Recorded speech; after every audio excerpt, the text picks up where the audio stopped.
you don't mind.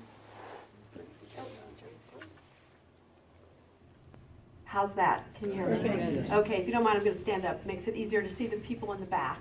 It's like the classes I taught at Eastern and Gonzaga, and nobody sits in the front row. Wow. Thank you so much for being here. This is fantastic that you're taking time to come out this evening and to get engaged. And there's a lot of mistrust in our democratic institutions today, but what really activates and makes democracy work is people standing up and speaking out and participating, and you're doing that. And I had a great day here today in Pullman. I was on campus. I got to go to the Foley Center and speak there, as well as meet with student leaders, meet with the Crimson Group, which is working for advocacy for dreamers. So great day in the Palouse today, and happy to be with you here. I'm going to talk fast and encourage you to get engaged with our campaign. Please come to our website, lisabrownforcongress.com. We love followers on Facebook and Twitter and Instagram, and we like to have an ongoing dialogue as this campaign goes forward. I am a first-generation college student who went to a land-grant university back in the Midwest when federal financial aid actually paid the cost of tuition. So education is number one for me. I wouldn't be standing here tonight with a PhD in economics without that federal financial aid and the ability that I also had to work and take out student loans, but not at the kind of interest rates that student loans are today. So again, education's number one for me. One of the first things I did in the state legislature was work to sponsor a bill. We got it all the way to the governor's desk with Democrats and Republicans on board, creating in-state tuition for our military service members and ultimately their family. So one of the first things I would do in Congress is work on the student loan crisis and the affordability of higher education. Healthcare chose me. I didn't choose healthcare. When I got to the legislature, I learned it was one of the biggest issues facing families and communities and businesses in all of Washington State. So one of the first things I worked on was the breast and cervical cancer screening program. They said, oh, you can't add an amendment to the budget, but I did when I pointed out that there was an appropriation in the budget for a private security for a golf tournament. And I said, why don't we spend it on the breast and cervical cancer screening program instead? And I'm proud to say that Republican women joined me in that, and that's how we passed and added that amendment to the budget. And finally, the economy. Good jobs and thriving economic sectors is very important. And we don't have just one. We've got the healthcare, health science, and education economy that's particularly thriving in Spokane right now, due partly to the great opportunity I had with Dr. Elson S. Floyd to work at WSU Spokane and help start our state's second public medical school headquartered right here in Spokane. But also agriculture is a big deal, and farmers are very concerned with the policies of the current administration, and Congress is making no progress on the Farm Bill at this point in time. I would make a bid to be on the Agricultural Committee and to work for the sectors of the economy. Healthcare already mentioned, clean energy, as was mentioned in the recent conversation, agriculture, the creative economy, and together I believe we could really move forward. Congress is pretty dysfunctional right now. I understand if people are feeling hopeless, but let's talk about solutions this evening. Thank you, Ms. Brown. Ms. Renee, I'd like to invite you to share with us 3 minutes about yourself.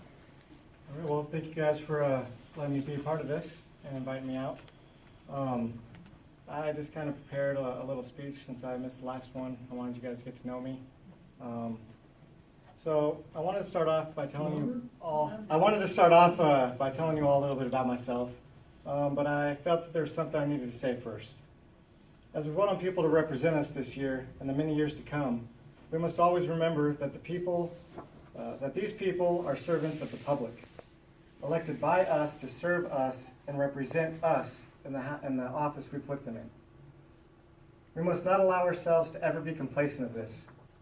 We must hold our public servants accountable and continuously remind them of their purpose, and that is to represent we the people. I am here standing in front of you today to make a promise to you. Should you see fit as to elect me to office to represent you, that I will do just that. Should I be elected, I will donate $30,000 of my paycheck every year back into the community for homeless. I will not claim this donation on my taxes, and I will release my tax forms to show this to you. At one point in my life, I was homeless. I was broken down and hopeless. I had nothing, no food, no water, no money, absolutely nothing. I've worked extremely hard to build what I have now, and that's a job, a wife, 2 kids I love more than anything in this world. But I could not have done that without support. And that's what our communities are missing, is properly funded, reformed and updated programs for support. We have homeless families, starving, cold, and frightened children living and dying on our streets in America. We must take notice of that, and we must come together and give these people the support they need and lift them up to their feet.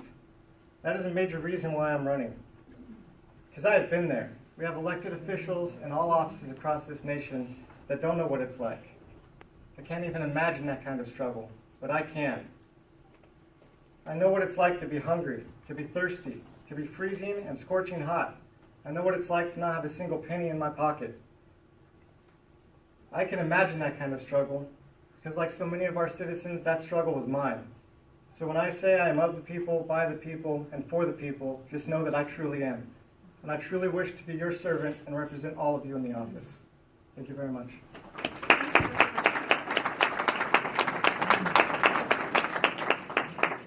So I have in my hand the list of people that I'm going to invite up to ask questions of the candidates. But before I do, I just want to remind everybody that you all agree to follow those ground rules before we get started.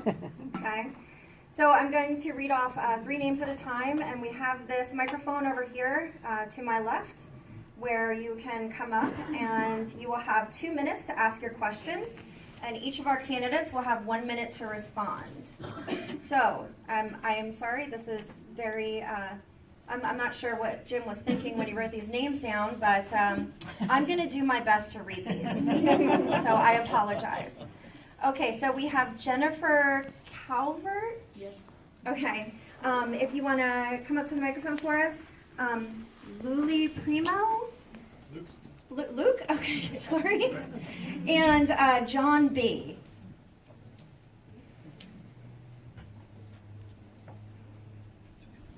And you can go ahead, So Jennifer. watching him, right? Yeah, I'll yeah. tell you. Thank you. Is this on? People here? Yeah. Great, I can't tell. You're good. I live in Spokane Valley, and I'm a substitute teacher with District 81. And I look out the window from Lewis and Clark High School, and I see the trains going by. And it disturbs me greatly when I see coal trains and oil trains going by that don't have any positive effect in our town or any of the towns that the trains come through, starting in Montana and Wyoming, going through Idaho, coming down past Sandpoint, endangering the lake there, coming into Spokane, going on the way to the coast to somehow get that oil and that coal to somebody else who's going to use it. And as they use it, it's going to cause pollution in the air and come back and bite us. And I guess I don't understand the business aspect of it. That the business people who own those things, those facilities in other states, can endanger the population all the way along, where we have all of the risk and none of the reward. I don't see jobs being created for our people here. And so I guess my question would be, what can you do in the U.S. Congress that would help us not suffer from these coal and oil shipments, especially if what happens is we have a big spill and our aquifer can be ruined, and it's just unbelievable what the risk is that we're taking. And I don't understand why somebody over there can just make all kinds of money, and yet we're the ones who are at risk. Thank you, Jennifer. Ms. Brown, would you like to go first? You have 1 minute to respond, please. Thank you for your. Sorry.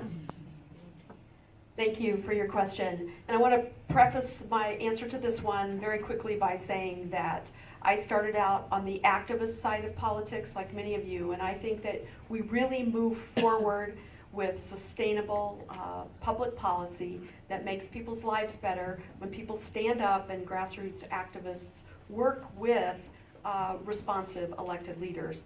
On this issue, it's clear regulation of the safety of railroads needs to happen at the federal level. And although we've had initiatives at the local level, those have been shown to be very difficult to pass.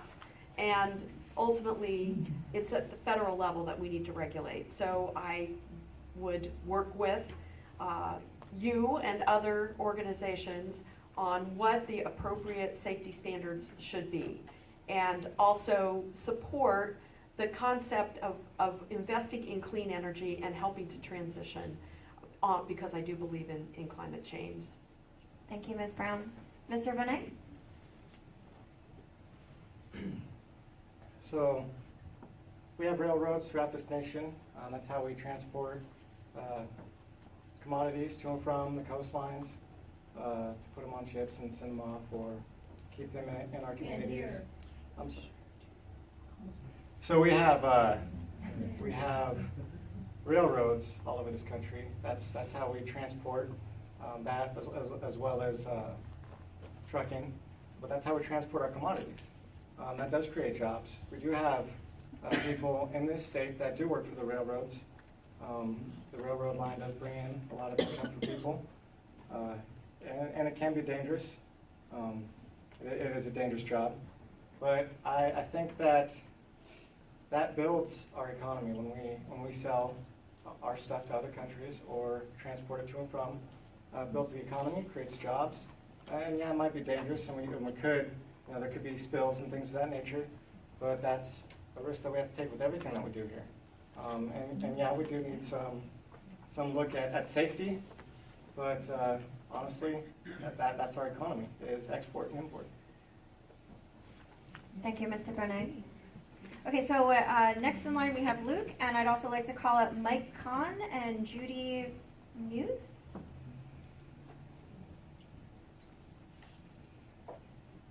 Thank you. Can you hear this?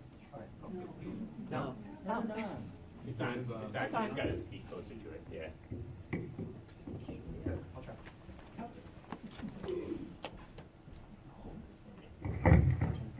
That's a good thing. Sorry about that. Thank you. Good? Speak loud. Okay, I'm here to speak and ask questions about gun violence. And I brought my daughter with me. She wanted to ask a question. Her question was, why do people bring guns to schools? Which breaks my heart that a 6-year-old would have to ask this. But I'm going to ask a different question. I'm wondering if the candidates who have joined us today, thank you for doing so, if you could please share your thoughts on common sense actions that we can take as a country to stem the epidemic, gun violence, that has been ravaging us for decades now, even though it's been invisible to people. It isn't new, it's been ignored. And the kids in this community and around the country are putting us to shame to point this out to us now. And we need to listen to voices like my daughter's. It also breaks my heart to know that my kids' lives might depend on the outcome of this debate. And not just mine, but all of our other kids in our communities. And I know we can do common sense things for this, right? It doesn't have to be extreme one way or the other, but we've got to do something because it's beyond enough. And thank you ahead of time for your time and your answers. Thank you. Ms. Brown? Let me go first. Oh, you guys want to switch? Okay, sure. Mr. Bonet, would you like to go? All right, so topic, sensible gun control legislation. Longer, please. I'm sorry, I gotta remember to keep it up here. So, topic is gun control. I don't think the gun control is the proper way to go about this. We have a mental health problem in this country. I am a mental health technician. I work at Eastern State Hospital. I see this every day. It's a severe issue. We have pretty poor funding for our mental health facilities. We have pretty poor funding for the step-down facilities, such as group homes and things like that in the community. We really need to focus on that. And when we look at gun control statistics, or gun violence statistics, you can see that the largest areas of gun violence is in these large urban cities that have really strict gun control laws. Places that are not having a lot of gun violence are the places that have less gun restrictions. And so we need to lower the restrictions, and we need to embolden our freedoms. Less government restrictions, more freedoms. Let the teachers arm themselves. Let the... Thank you for your time. Ms. Brown, before you, I'm going to remind the audience that you did agree to ground rules in the beginning. Thank you. Thank you, and I thank you for your question. I believe we can and we should enact common sense gun legislation to reduce violence in our country, to make it safer for your daughter at school, as well as for people to go to public places. We have been presented with a false choice. I believe that we can reduce gun violence and improve safety without threatening our constitutional rights, that is in fact a false choice. Common sense legislation that I would support include things like no fly, no buy to help keep the guns out of the hands of people who shouldn't have them, closing the loopholes in the background check system, which is supported by most Americans and most gun owners, extreme risk protection orders so that when a person is convicted of domestic violence, they need to have limitations on their gun use. With rights comes responsibilities. And Congress has taken no action, though Columbine happened 19 years ago. Thank you, Ms. Brown. So next we have John B., and I'd also like to call up Josh Latella and Jonathan Zilstra.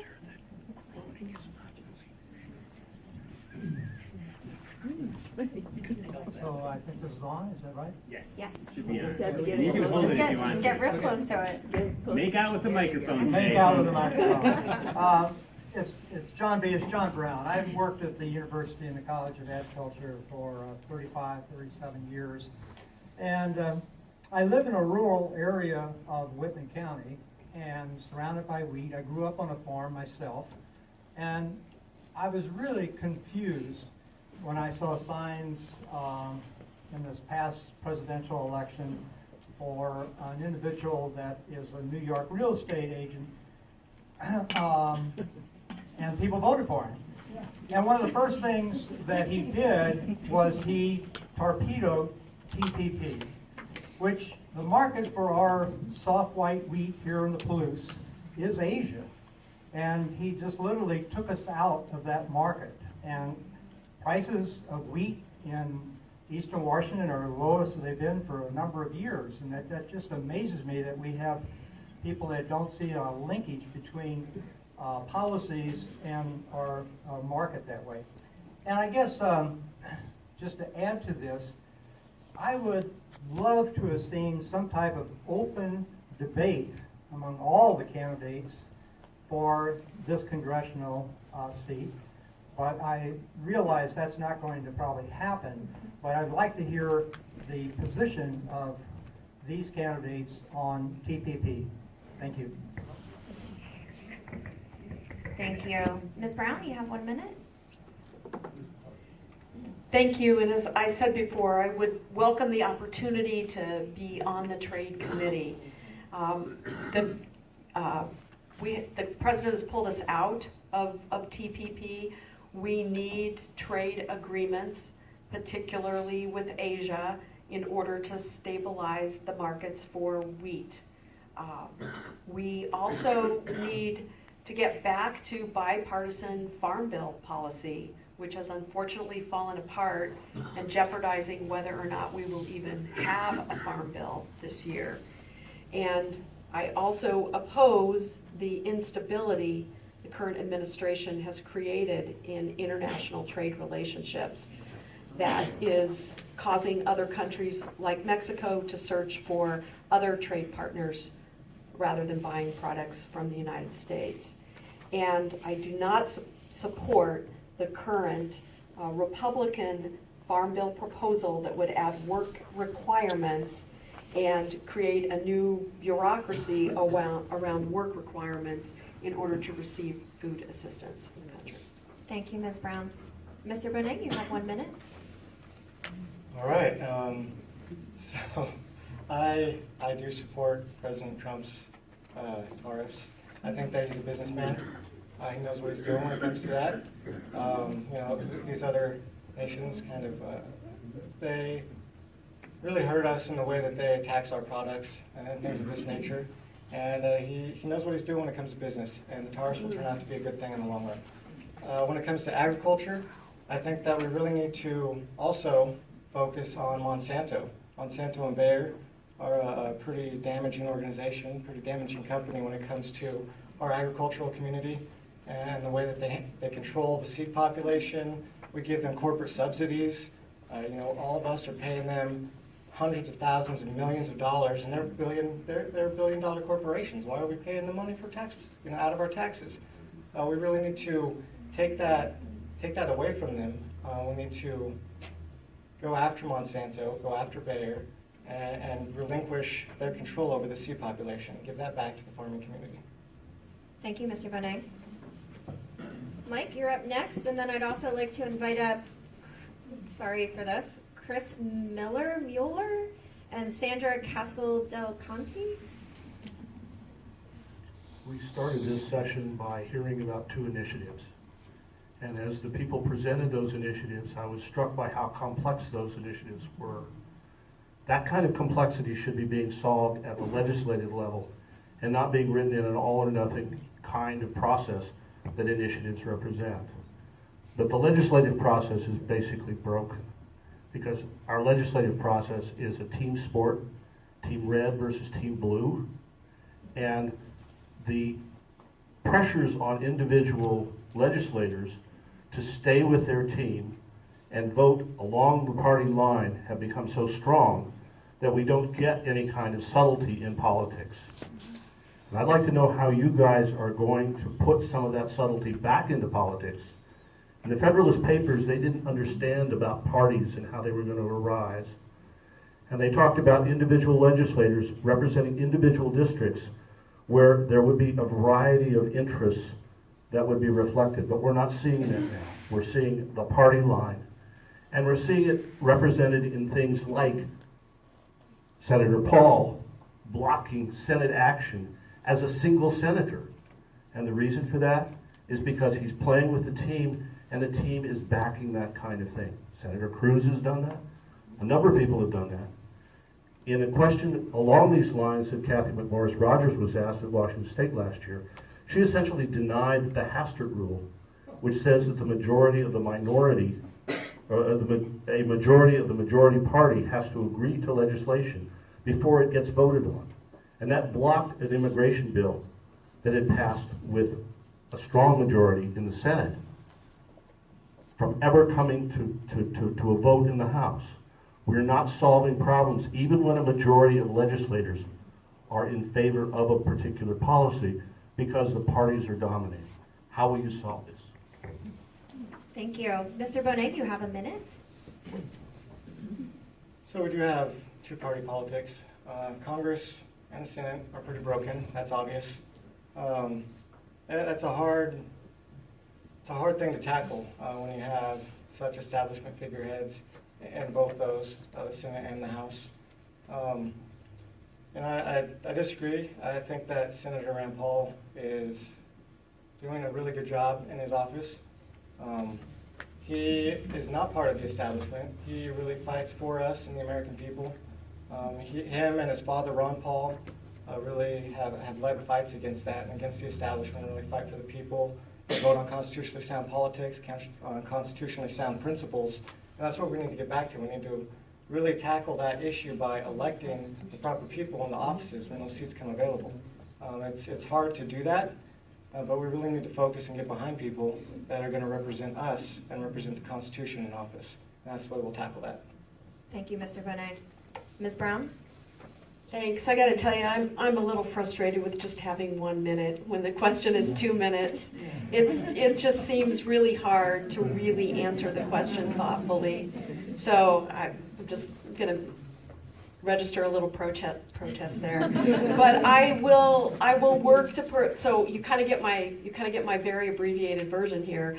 I will work to put country over party. I will work to put Eastern Washington families, businesses, and farms over special interests. I will work to reduce the influence of money in politics. I will oppose Citizens United. Those are a couple of things for a start. But I'd also encourage you to look at successes. When we were in the legislature, we came together. Often the significant things that we worked on maybe started partisan, like the Children's Health Program, which I voted for as we created it in the state legislature, and our opponent, who's not here tonight, voted against the Children's Health Program in the state legislature. But over time, people got to see the advantage of that program, and most recently, the Washington State Legislature voted in a bipartisan way for the Children's Health Program. So it's possible to get common ground and results, and to not burn bridges and work together across ideological differences. So apparently protesting works, because Jim came up and asked if I would extend to the audience if you would like to hear from the candidates for just a little bit longer. Yes. And give them 90 seconds instead of 60. It just means we might not get to all the questions. Everybody good with that? I saw a lot of green. Okay. All right. Candidates, are you good with that? Okay. Okay, and then I'd like to invite up Sina, Sam, and Corey. And then you can feel free to come up to the mic. Yeah, come on up. Hello. Can you hear me? Okay. If elected to represent Washington's 5th Congressional District, what specific policies would you pursue to lower the cost of healthcare in the United States? In particular, do you think hospitals do enough to warrant the tax-exempt status many of them enjoy? Thank you. Ms. Brown? Okay, that was quick. So now you only get 30 seconds. Yeah. I think as long as the question. Thank you for your question. The cost of healthcare is what I hear about most in town halls and meetings in people's living rooms across the district, from Republic to Walla Walla, to Spokane Valley to Cheney. Specifically, I would authorize the federal government to negotiate lower prescription drug prices on behalf of taxpayers and people who pay for prescription drugs. My dad is living on Medicare and Social Security right now. As a mother of a son who's aging off of my health care, I'm worried about his ability to find affordable, comprehensive health care.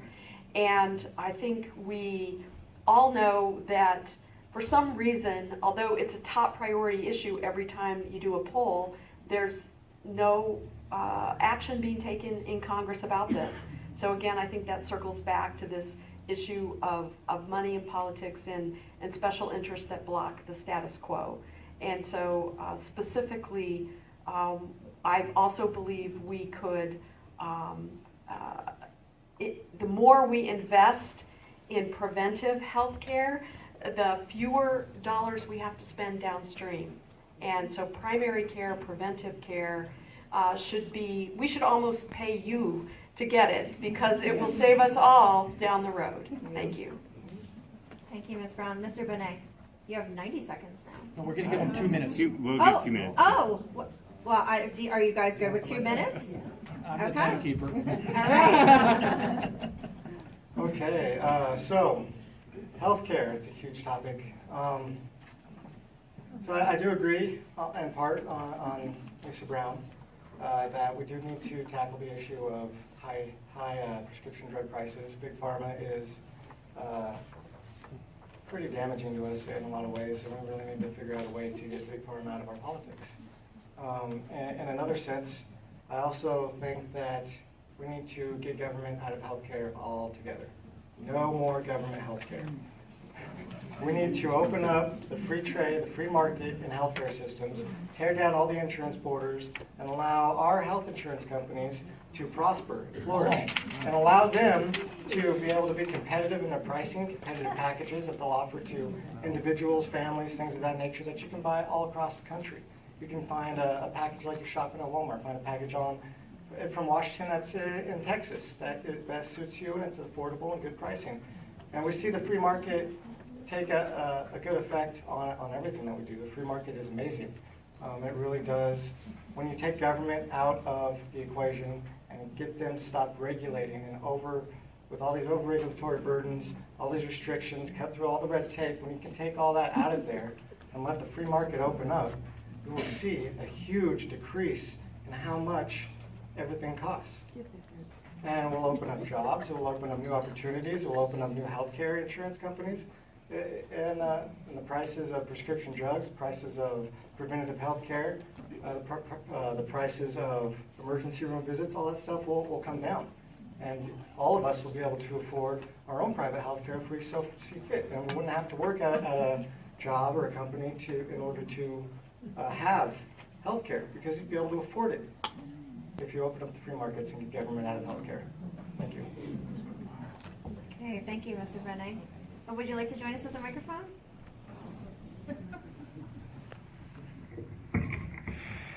I'm Jonathan. Can you hear me? Yep. I kind of feel like the fox in the hen house here. I'm a pretty right-wing conservative constitutionalist, although I wouldn't call myself a Republican. But I'll try not to use my 30 seconds to throw out all my political beliefs. You have 2 minutes. 2 minutes. I'll ask a simple question I think maybe everybody can get on board with. It's become apparent that representatives of Congress and senators in Congress have made careers out of their business, and they get very wealthy doing that. And I don't think that that's what the framers of our Constitution or the founders of our country intended at all. And I'm wondering if either one of you or both of you would be willing to sponsor a bill requiring term limits for senators and representatives of Congress. And if not, why not? Thanks. Thank you, Jonathan. Mr. Rene, you have 2 minutes. That was a pretty short question. I don't know if I can take up 2 minutes with an answer. Yes, I've looked at that. I think that the Senate should serve 2 terms, which would be 12 years. And I think that Congress should serve 4 terms, which would be 8 years. And I should do that. That's it. No career politicians, no more politicians, no more senators, no more congressmen in office for decades on end. And after so long, you can obviously see that they lose interest in us. They lose interest in representing the people. They lose interest in their office. And they just start finding out what the special interests are. They start going out there and making money off of us instead of representing us. So I would support term limits. Thank you, Mr. Rene. Ms. Brown? Thank you for your question. I'm open to the concept of term limits. I wasn't early in my legislative career, and I understood the advantage that particularly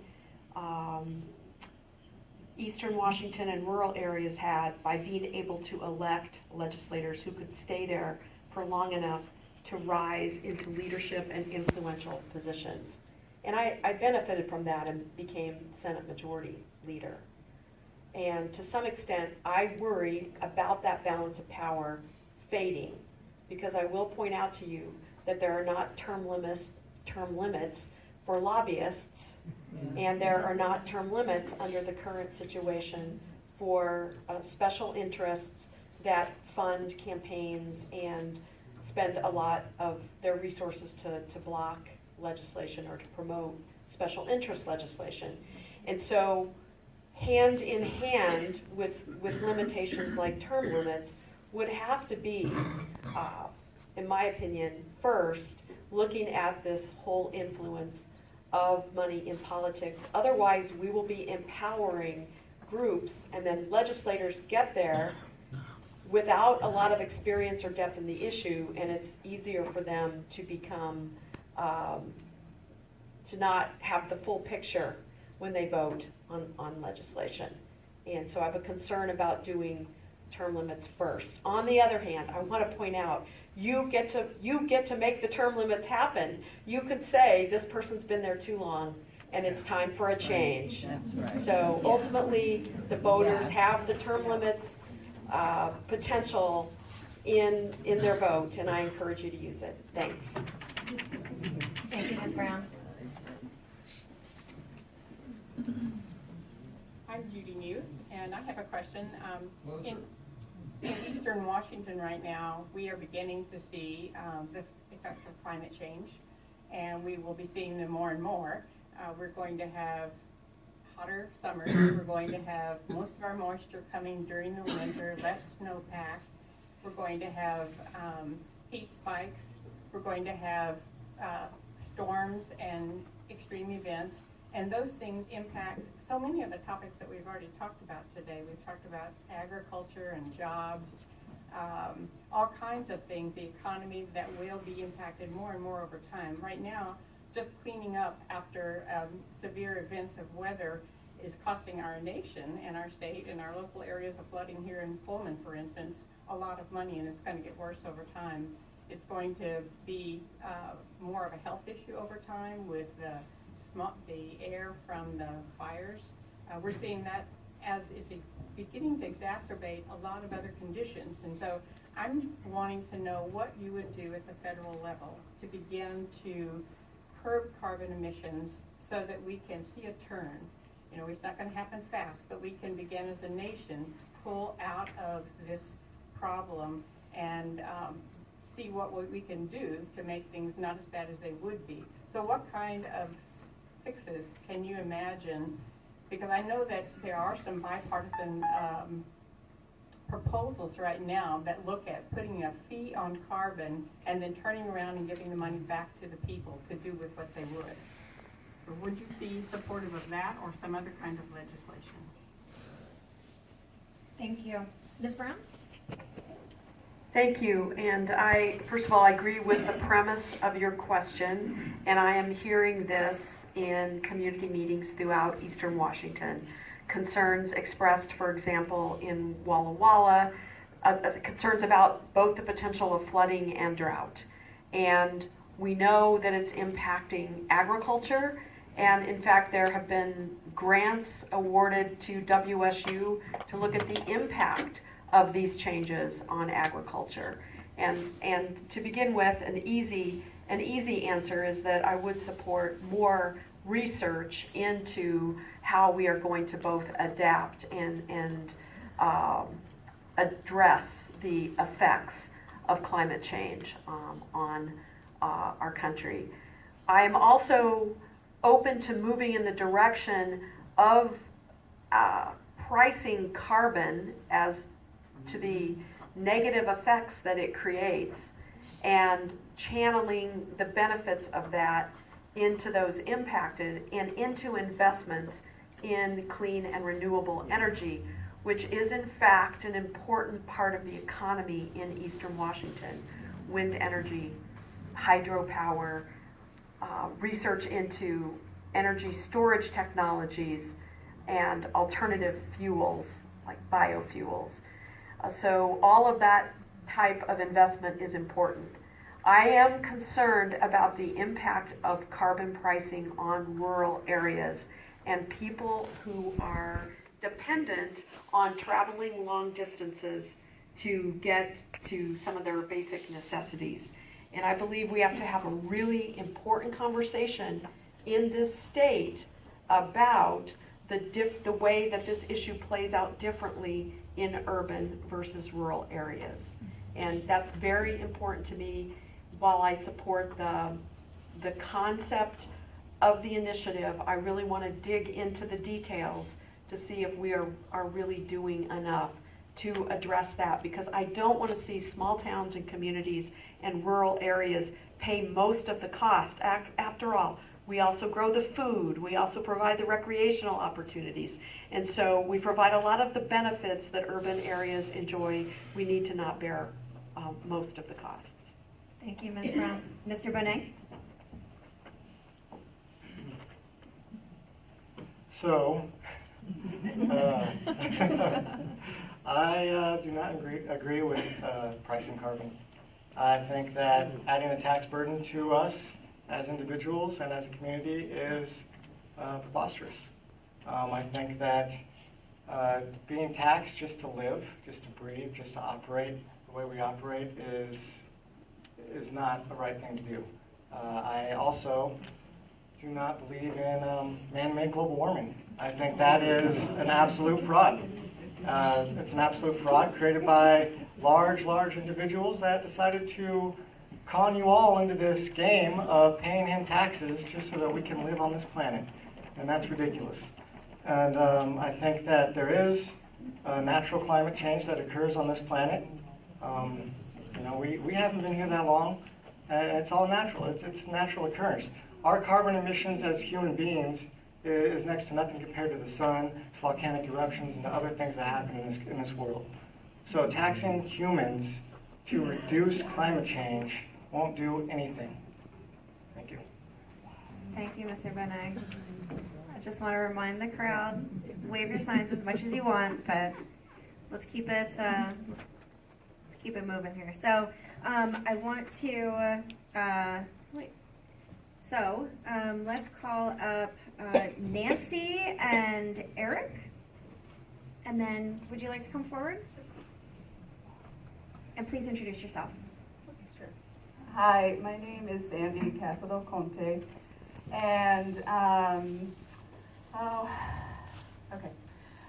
when I graduated from college, I bought the best insurance that I could afford, that was anywhere within my reach, and it was basically an accident policy. It would last for 6 months, and then after 6 months, even though I was still paying into it, it would renew. So if I developed something in those 6 months, it would be as if I had a pre-existing condition 6 months later, and I could be denied the accident policy that I had.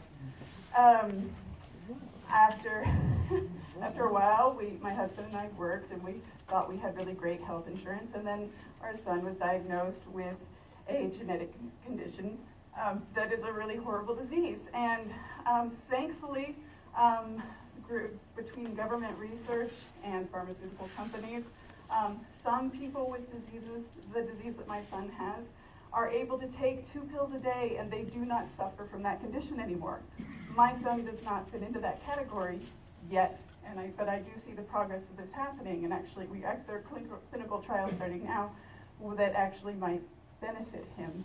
We'll find out, but I hope that we have insurance that will cover him. So my question to you is, when the Affordable Care Act passed, one of the most important things I saw was that it laid a level playing field for what could be called health insurance. And I want to know how you each would allow people to access health insurance, how you would better and ensure that people like us can access good quality health insurance. Thank you. Thank you. Mr. Bonet? Okay, so thank you for your question. Again, I think that adding government to the problem of our health insurance is the wrong thing to do. We need to get government out of it. Again, we need to open up the free markets. We need to let health insurance companies really compete so we can have competitive pricing that we all can afford, that we all can buy into. Packages designed for certain individuals, certain families, certain people that need it for certain conditions. They can buy a package designed just for that and be able to afford it and be able to get the care that they need. Adding government to any issue in this country seems to just make the whole system worse.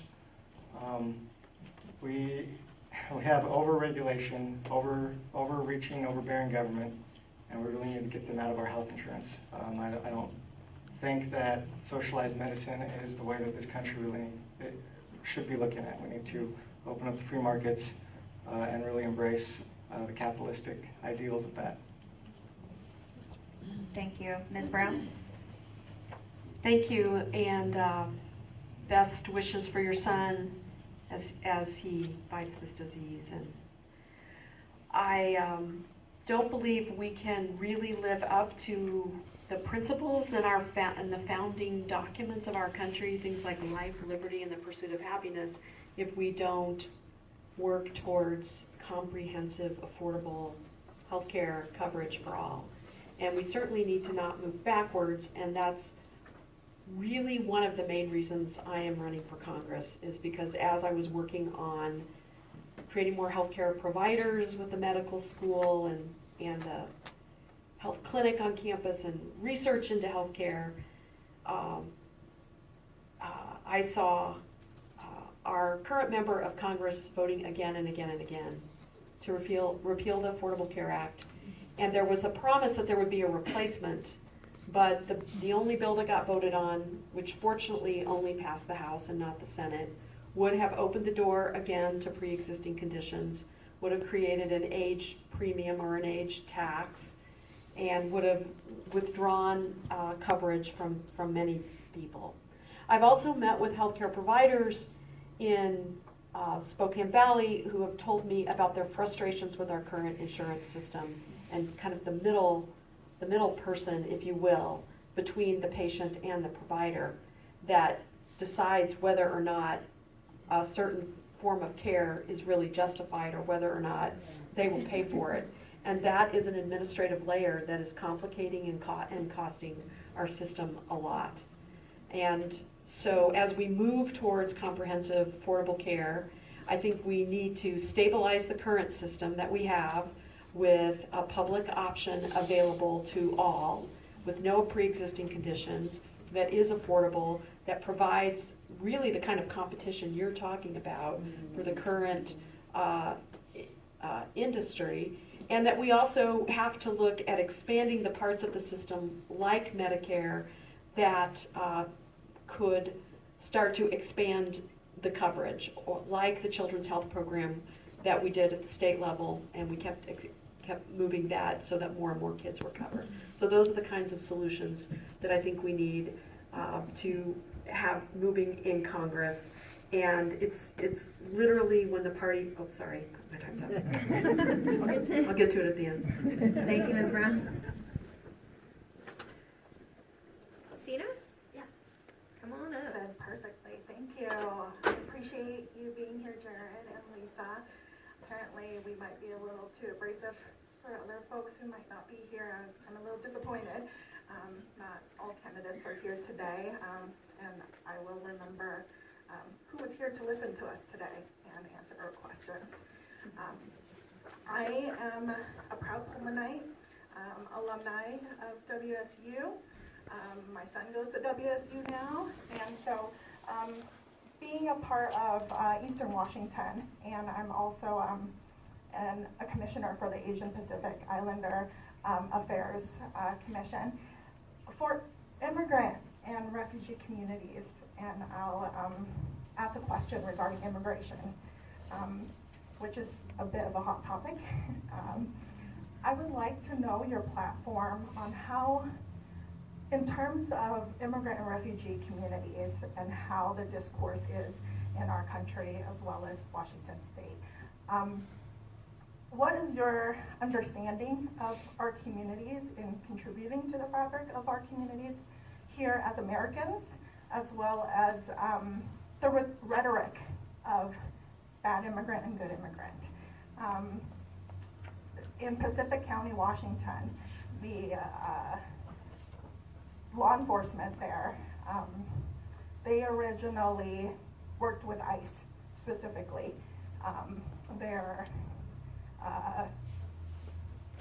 The sergeant, I believe, is very pro-Trump supporter and voted for him. However, since the new administration has come into effect with immigration policies that impact our communities, Pacific County, Washington has seen droves of deportation and families impacted by it.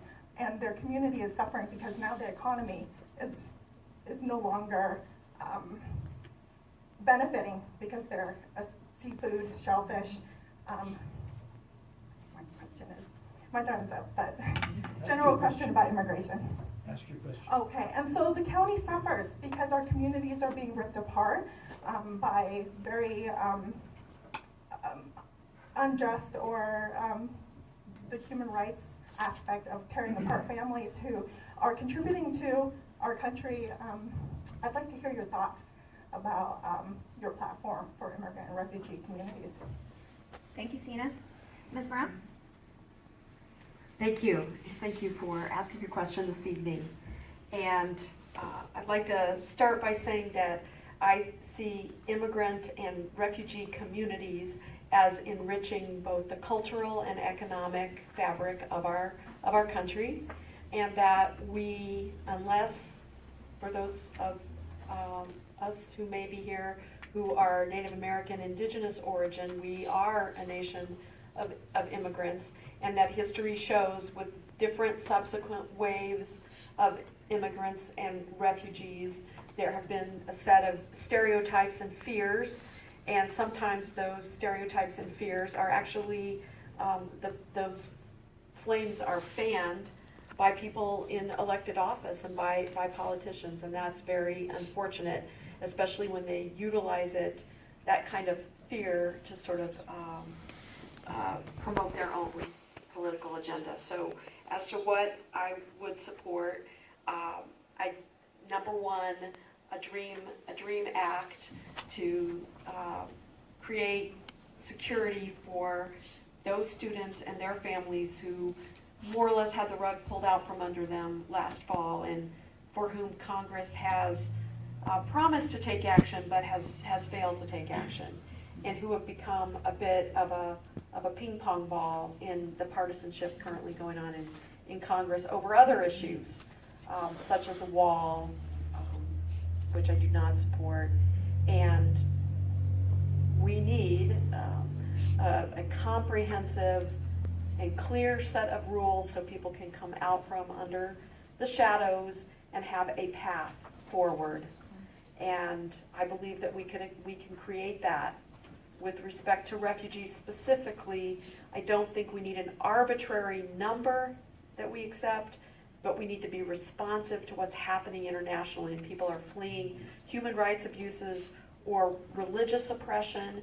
We need to be part of a community of nations that will welcome them in. And I was part of that when I first moved to Spokane in terms of Salvadoran refugees who were fleeing oppression, and family members were being assassinated.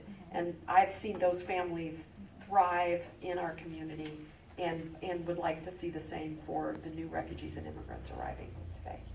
Thank you, Ms. Brown. Mr. Bonet? Okay, so I think that I think the Congress and the Senate need to really take a step back and breathe when it comes to this issue. There's a lot of heat coming from both sides to do this, do that, do this, do that, get it done right now. And it's not allowing everybody enough time to really come together and figure out the best way to go about things that's going to benefit both. And on that, I think that we do have a lot of crime activity that it has amassed from illegal immigration. Not all illegal immigrants, but some, MS-13, things like that. We do have gang violence. I used to live in Arizona. I've seen it all the time. Illegal immigrants with MS-13 tattooed all over their face, Mexican mafia coming over and beheading people in our communities. I've seen it, okay? I lived there. I've lived on the border, okay? It does happen. And we need to focus on, when we talk about deportation, I don't think that we should be deporting anybody that is actively adding to our community. If they have jobs and families, if they're actively enriching our community and taking part in paying taxes, why deport them? That makes no sense. Keep them here. The ones that are out there beheading people, engaging in crimes, engaging in robbing people, engaging in all those activities, find them and deport them. And then we need to come together and we need to figure out a way that we can tackle the immigration reform. My thoughts on immigration reform are a little bit different than Trump's. I think that we need to look at ways to better our immigration. I have friends that come here from Africa. One of my friends is from Liberia, one's from Kenya. They're some really good friends of mine. And it took them 5 years of living here before they were granted citizenship. That's insane. How can it take 5 years? I mean, they were here working with me at my state hospital for 5 years before they were granted citizenship.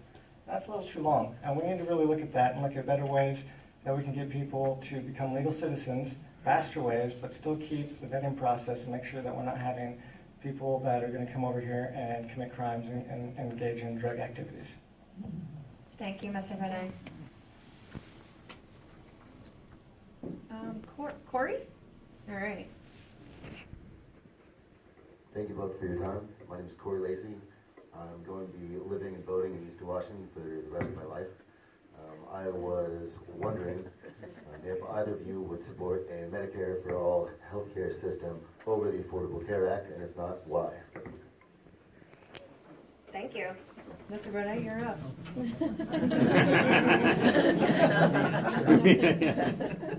No government health care. Again. Thank you. Ms. Brown? So I support moving in the direction of a Medicare for all system, and I want to just provide a couple of things that I think we need to keep in mind. We currently have other systems in place that we can't just dismantle overnight. One being the VA system. I'm really concerned with what I've heard just today about the direction that the administration wants to go to privatize the VA. And I believe we need to reform and strengthen the VA. Our representative in Congress came to Spokane in the last year, pointed out a leaky roof in the VA hospital in Spokane. We also have one in Walla Walla. And I would say, after 14 years in Congress, why is there not appropriate infrastructure to keep the roof from leaking at the Spokane VA? We also have collective bargaining agreements. Now, this, in my opinion, was a historical mistake we made to go down the road of linking healthcare and employment. It's not working for workers. It doesn't work for many employers. Now that we have collective bargaining agreements, we have to move in a direction that does not undermine the agreements that are currently in place for a one-size-fits-all system that might be worse than the benefits that some people have. So those are a couple of my thoughts on things we have to be aware of as we move towards expansion of Medicare and expansion of health care towards all in an affordable way. Thank you. Okay, Nancy, and then I would like to invite Pat and Joe to join us up front, if you're still here. Hi, my name's Nancy Mack, and there's been many heavy issues in this wonderful setting, which is really helpful to understand the platforms of the candidates. But I wanted to give you a little lightweight question here, because it's important to me and maybe others in the room. Having lived in Pullman for 40-some years, I noticed that the candidates who tend to win here are the ones who have the largest, cleanest looking, biggest signs on the highways as you come and go into our town. And I need to know what your strategy is for having people know who you are, your name recognition, number one. Platform, this is a great way to do it, but not everybody's here. How can we get yourselves elected? And I'd love to know your strategy for buying especially very large signs, like the kind that we've seen in the past, that are at least 8 feet long and 4 feet tall and are planted on perhaps agricultural lands. And would you be willing to go meet with a farmer or two who might be agreeable to putting up your signs? Because I've tried contacting them and they said, no, you have to contact the farmers. So I'm willing to pay for a sign. I'm sure others in the room might too. I think it's just one way that you have to do things in Whitman County, maybe in Spokane as well. Our billboards are ineffective. Don't go that way. They're difficult to read, too far place, but I need to know, are you going to do some good signage? Thank you. Thank you, Nancy. Okay, thank you for a little levity and for the lighthearted question. I appreciate it. And the answer to that one's easy. It's yes, and let's talk. And we do have the kind of signs you see right behind you already available on our website, but we are working to create the larger version. And with respect specifically with farmers, I have had farmer roundtables, first one organized here for me at Pullman, also in Spokane in conjunction with the Ag Expo. Farmers from around the district were in Spokane, and then also in Walla Walla. And just last week I was also at a farm, and so the answer to that is very much yes. We are interested in helping to broaden our name recognition with big, and hopefully you like the color, signs. Thank you. Mr. Bonet. Yes, as well. I've been also talking, I've had roundtables, but I've been talking with some farmers in Stevens County, Lincoln County, Walla Walla County, Whitman County, and I as well will be looking at putting up signs. Thank you.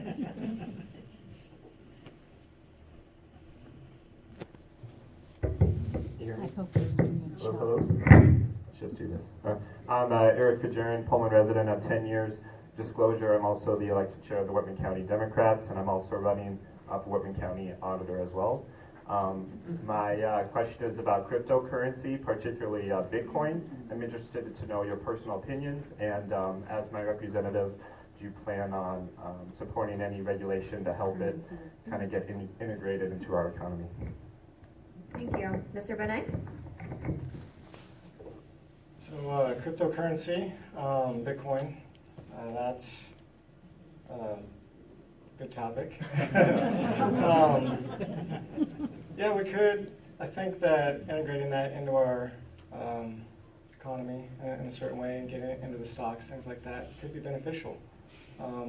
It does, it's gone up and down. Obviously, we've seen it drop tremendously and then shoot right back up. But we could really possibly benefit from that in the long run. When it comes to the stock market and Fed and things like that, I also think that we need to audit the Federal Reserve, and we need to find out where our gold is. We need to find out what's been going on in there, and then hopefully when we find out all the criminal activity that's most likely going on and where our gold's missing, we could abolish the Fed and figure a way to get our currency back on track with Congress. Thank you. Well, thank you for that question. And I have to say, this is an area where I have more questions than answers. And it's one of my favorite topics to bring up at any time anyone invites me to dinner, especially my friends that have taught at Eastern or Gonzaga or WSU, is what they think about cryptocurrency. And I've been reading literature among, interestingly, I haven't seen as much attention to it from mainstream economists as I would expect, especially given the implications of it for worldwide money supply and the kind of instability that can create or exacerbate. So I have to tell you, I have more questions than answers. I don't know that the questions are around both how it would impact the stability of our existing system, around what do we do when it's utilized in a way to shield illegal or black market activity, what are the implications for our energy system with the large server farms and energy requirements that I think, electricity requirements that I think it requires to operate. And frankly, I'm really fascinated by this, and it would be an area that I would be very willing to try to look into as a member of Congress, and maybe as, I don't know how many economists there are in Congress, but maybe help offer be a liaison between economic thoughts about it and Congress and appropriate policy. And I do think we need more people in Congress that are looking at the impact of emerging technologies, not just from the industries that are benefiting from those technologies, but on behalf of the consumers that will be affected by those technologies. Thank you. Thank you. Pat? And then is Joe here and Dave Gibney? Joe. All right. Hello, my name is Pat Bates, and I'm from down South Clarkston in Sutton County.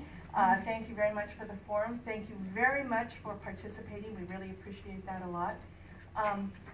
March is Women's History Month, and so I thought a good question would be about women. Okay, and I got involved, I think, in politics about the time that the Violence Against Women, who said Native American women and LGBT women could not be a part of violence against women. It was outrageous, okay? So therefore, it brings us to our current state where we have the Me Too issues. We have a president that we don't have to go into what he is doing. And we have a representative who supports him 100% on everything he does and says. What I would like to know from both of you is I would like to know about your stance for women with equal pay, okay, with the Me Too kind of movement, okay? What kinds of things should we do, would you suggest we do, to make women equal in this country? Thank you very much. Great question, Pat. Yeah, from the leaders. Okay. So as it happens, I mentioned being on the activist side of politics, and one of the first issues I worked on, well, I volunteered at a women's crisis line as an undergraduate, but then helped organize the first Women Take Back the Night March in Spokane to bring attention to the issue that at the time was not even clearly known as domestic violence. And I certainly would have, and am disappointed in our current representative that she did not support the Lilly Ledbetter or Equal Pay Act for women. I think that's really important. I also believe that work-family balance still falls largely, those responsibilities and those challenges of the work-family balance still fall largely on women, and we need supportive workplace policies that allow parents, men and women, fathers and mothers, to spend time with their infants and care for them and bond with them when they are young, as most countries already have in place, and care for their family members when they are ill.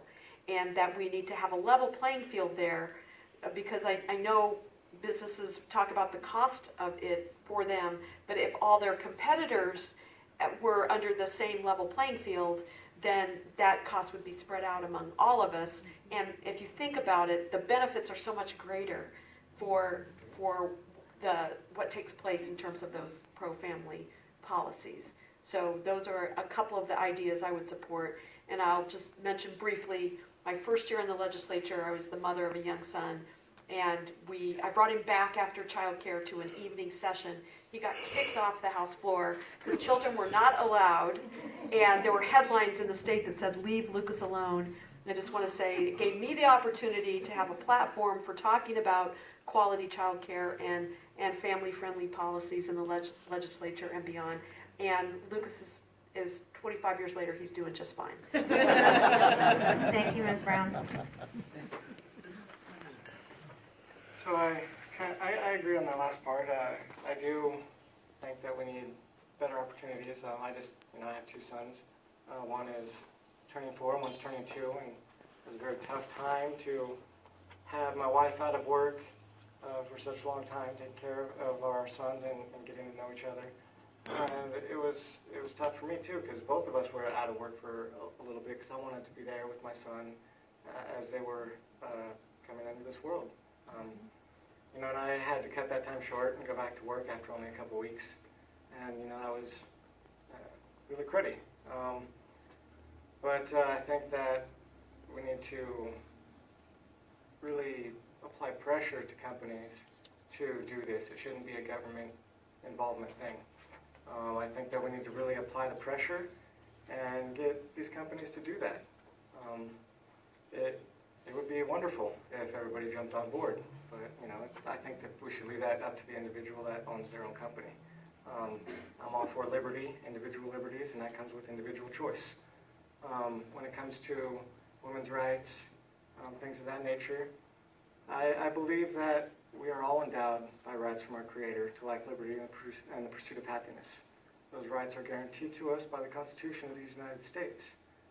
We all enjoy these rights equally. And we have this government, we have a government that has created these censors and divisions in our society, saying that this group gets more rights now because of this, and that group gets more rights now because of that. If you say anything against these groups, then you're demonized. And that's not freedom. You cannot regulate freedom. You either have freedom or you do not have freedom. And right now, we all enjoy the same rights as endowed to us by our Creator. And if anybody goes against that, I will not stand for that. But honestly, when you look at it, I mean, my wife makes more money than I do, and I love it. My supervisor makes more money than the male supervisor because based on her experience, based on her time there, and based on her degree and things of that nature, okay? We have equal rights in this country. The only people that are holding us back are ourselves, and we need to get over that, and we need to push forward. Thank you. Thank you, Mr. Renee. Joe?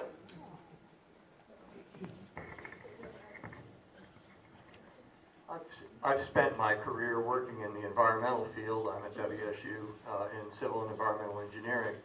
I would like to know what you believe the role of Congress should be in terms of balancing the legitimate interests of people and corporations in prosperity from business activities, and on the other hand, the protection of the environment and especially the health of interests of people against environmental pollution. Both where do you stand philosophically on our responsibilities to protect the environment and individuals' right to a clean environment, and two, how do you see working in the Congress to affect appropriate balance? Thank you. Mr. Benet, you're up first.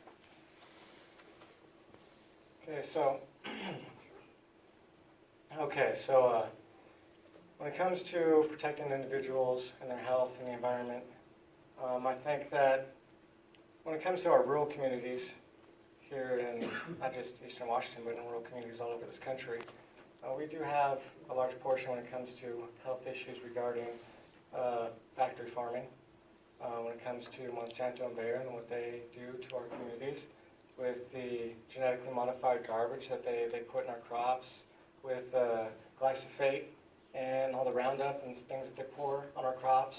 But we didn't have this problem of people being allergic to gluten in this mass droves until glyphosate and Roundup started getting into our wheat. You know, so I don't really think it's a gluten problem. I think it's a Monsanto problem. I think that we really need to focus on trying to get Monsanto and Bayer out of our rural communities, to get these factory farms out of our rural communities, and start really pushing for farmers' rights, rancher rights, and things of that nature, and really get our local economy and our local ranchers and our local farmers the opportunity to flourish and grow and become stronger.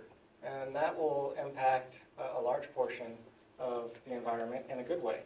And then to top that off, I do agree with renewable energy. I think that that's something we really need to focus on. We do need to focus on clean energy, hydro dams, solar power, wind power. Also, we need to really become more energy independent as a nation and stop relying on other nations to give us energy. And that's it. Thank you. Thank you for your question. Can I tease you a little bit and say, I haven't heard the word Monsanto so much since the last Neil Young concert I was at. Sorry, that's like music jokes. I do believe that one of the greatest aspects of Eastern Washington is that we have this amazing land, water system, the Columbia River system, forests. There's so much potential for our quality of life if we both clean up and protect clean air, clean water, and healthy agriculture and forest practices.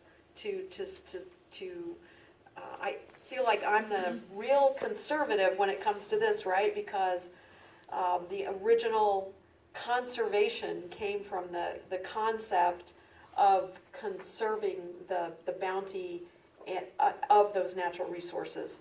And the idea that we could do that and pass that on to future generations is really an immense responsibility we have, and one that I think the balance is out of sync in the current Congress, with the emphasis too much on,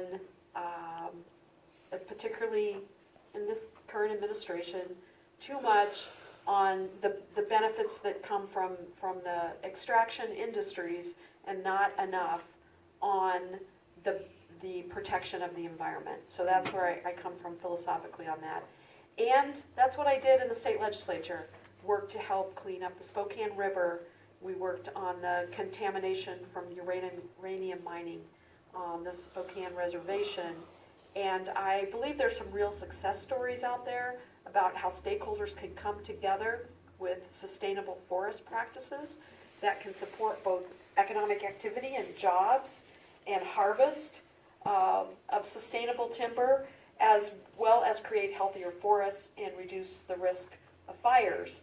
And then we can take some of that product and create a manufacturing plant, as is currently opening up in the Spokane Valley, to create cross-laminated timber panels and build tall wood structures, as we are currently planning to do in the Spokane University District. And that's urban, suburban, and rural, working together, utilizing new technologies and sustainable technologies to benefit the economy and the environment.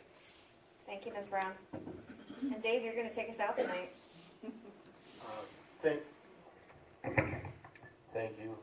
My name is Dave Gibney, and since I am finishing it up here, I would like to thank you all for coming to our Glacier Community and Cultural Center here.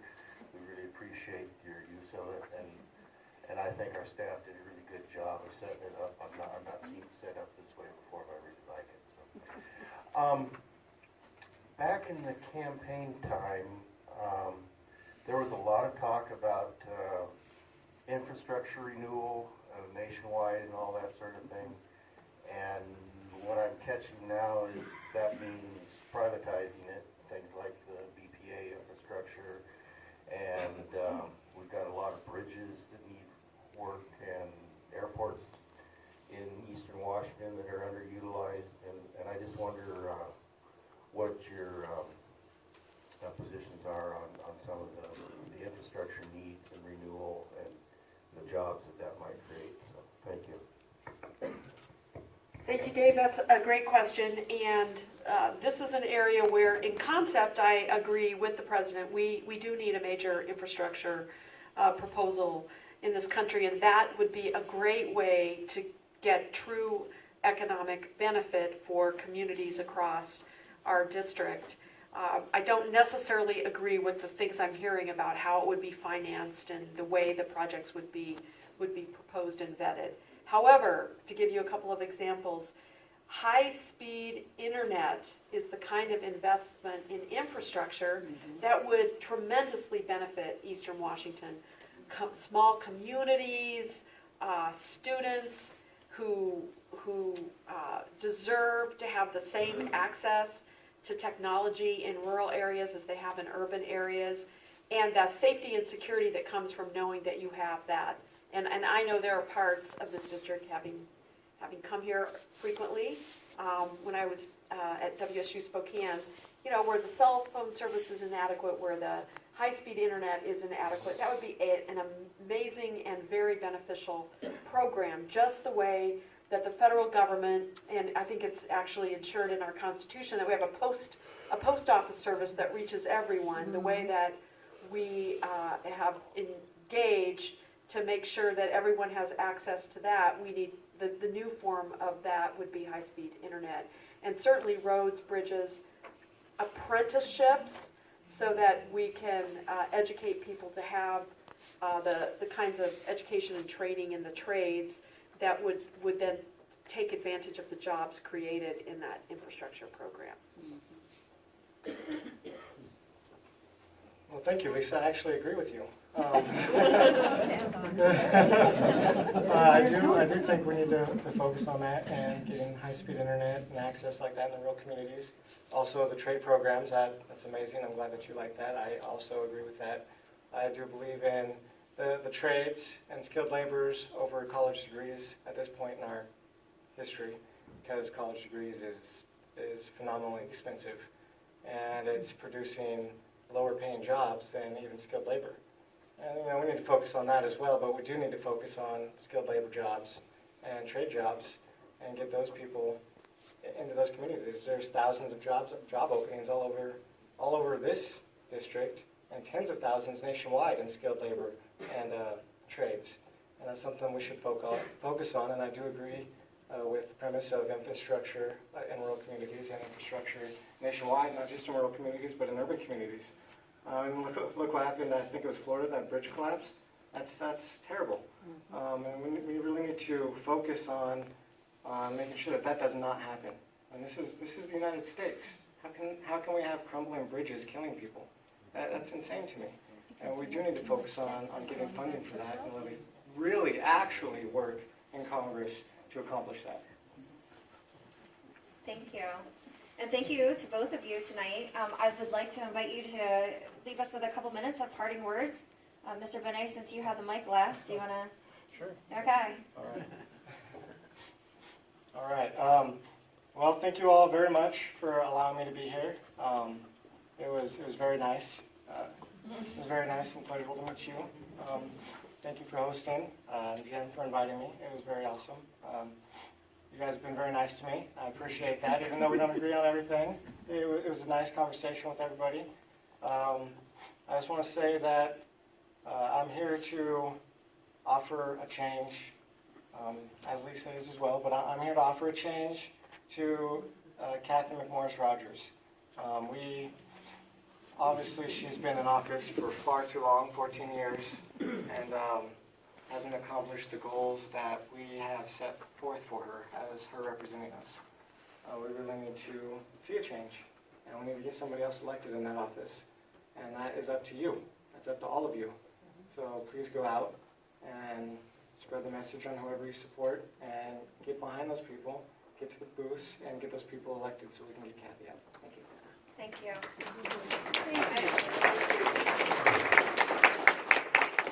Thank you for being here, and we are ending kind of on a note of kumbaya here, because I agree with what you just said as well. And so I commit to you to, in Congress, to keep listening and keep meeting with you and keep working on the priorities that you bring forward. And so whether it is the cost of prescription drugs, which I'm hearing a lot about right now, the student debt crisis, which I mentioned earlier, the economy and the investments in infrastructure that we agree we all need to create both jobs and the appropriate partnership between the federal government and the private sector so that they can utilize our transportation and technological infrastructure to start small businesses and to create products and thrive, communities that thrive. I will work on that. I will particularly support federal investments in research and research universities. Go Cougs. Very important, and not just for the research that happens, but also for the technical assistance that is provided by Extension and by small business development centers and the other arms of land-grant universities.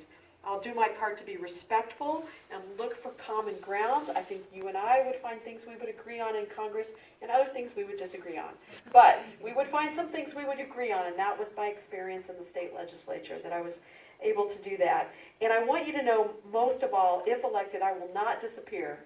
You will not just see me every 2 years when there's an election up. I want to keep coming back. You won't always agree with everything that I vote for, but you will get to hear why I took the votes I took, why I sponsored or didn't sponsor your favorite bill, and we will continue to have that dialogue, and I will keep an open mind to being able to improve the representation. I will look at not just progressive solutions, not just liberal or conservative solutions. I will look at Eastern Washington solutions. Serve you. Thank you. All right, so thank you to both of you for coming out here and spending your evening with us tonight. I also do want to say thank you to the Gladish community.